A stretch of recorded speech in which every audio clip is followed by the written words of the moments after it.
Vous l'avez entendu, c'est Françoise Yes. Degois. Nous sommes jeudi, l'édito avec vous. Alors nous en sommes dans cet examen du budget, ça continue. Le gouvernement donc se dit qu'il peut utiliser le 49.3.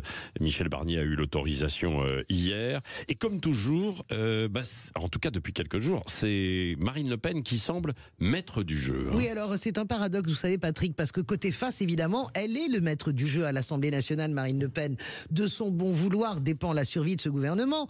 On va le voir d'ailleurs très vite, le budget devrait passer au 49.3 puisque le RN a déjà annoncé la couleur, il ne le votera pas. Mais l'épreuve de vérité, on le sait tous, c'est la motion de censure qui suivra ce 49.3 porté par la gauche. Si le RN la vote, le gouvernement Barnier tombera de facto. Et c'est logiquement vers la gauche qu'Emmanuel Macron devait se tourner pour constituer un nouveau gouvernement. Le RN est donc bien tiraillé entre deux logiques. Ne pas faire ce cadeau à la gauche, qui cette fois s'y prendrait certainement autrement et passerait forcément des accords de gouvernement, mais ne pas laisser filer un budget trop lourd socialement pour son électorat, qui sera touché lui aussi de plein fouet. Donc c'est un exercice d'équilibriste, mais il faut le dire, Marine Le Pen pour le moment ne tombe pas du fil du funambule. Elle garde même la main sur l'abrogation de la réforme des retraites, présentée, je le rappelle, dans sa niche parlementaire le 31 octobre, en espérant piéger la gauche, qui ne la votera pas puisque son propre texte à la gauche arrive en novembre. En attendant, elle fait du bruit et tente de compenser par les retraites ce budget très dur pour l'ensemble des Français. On rappellera tout de même sur la question des retraites qu'elle a changé plusieurs fois de point de vue sur les retraites et que, vous vous en souvenez certainement, c'était assez savoureux.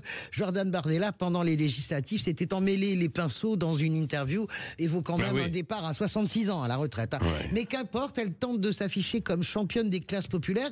Pas sûr que ça fonctionne dans l'opinion, mais pour le moment, en tout cas à l'Assemblée, elle fait danser le Premier ministre qui lui a offert, vous le savez, une loi immigration durcie en janvier-février prochain. Non, attendez, on n'y est pas encore. En tout cas, c'est sa proposition, Michel Barnier. Nous n'y sommes pas encore. Bon, d'ailleurs, je poserai la question à Jean-Philippe Tanguy du Rassemblement National, qui sera mon invité politique tout à l'heure à 8h30. Et puis, vous avez parlé du côté face, il y a le côté pile, qui est plus compliqué quand même pour Marine Le Pen. Depuis quelques semaines, c'est le procès des assistants parlementaires européens. Oui, et ça, c'est le côté évidemment très désagréable. C'est un procès fleuve qui n'est justement pas un fleuve tranquille. Ces assistants parlementaires fantômes, on a eu une démonstration mardi avec ce mail de Julien Audoul, qui est aujourd'hui député, qui a été embauché en 2014 par une députée européenne.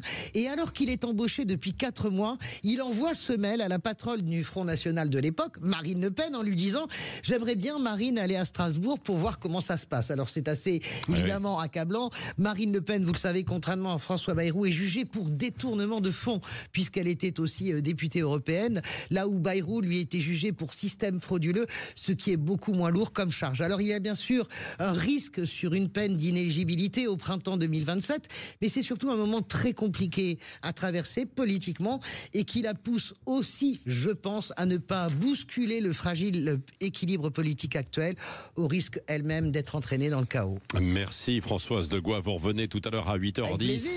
Comme chaque jeudi aussi, face à Elisabeth Lévy, on reviendra notamment sur le procès Pélicaud. Magnifique. Avec sa prise de parole de Gisèle Pélicaud, en fait, hier pour la 3e fois. Mais ça pose quand même un certain nombre de questions, c'est ce que nous dira Elisabeth Lévy, qui se pose toujours évidemment des questions. Elle a bien raison. Elle a bien raison. Et puis Jean-Philippe Tanguy, qui sera mon invité politique, donc tout à l'heure, du Rassemblement National à 8h30. Dans un instant, vous avez la parole, vous le savez, 0826 300 300. Qu'est-ce qui vous interpelle dans l'actualité ?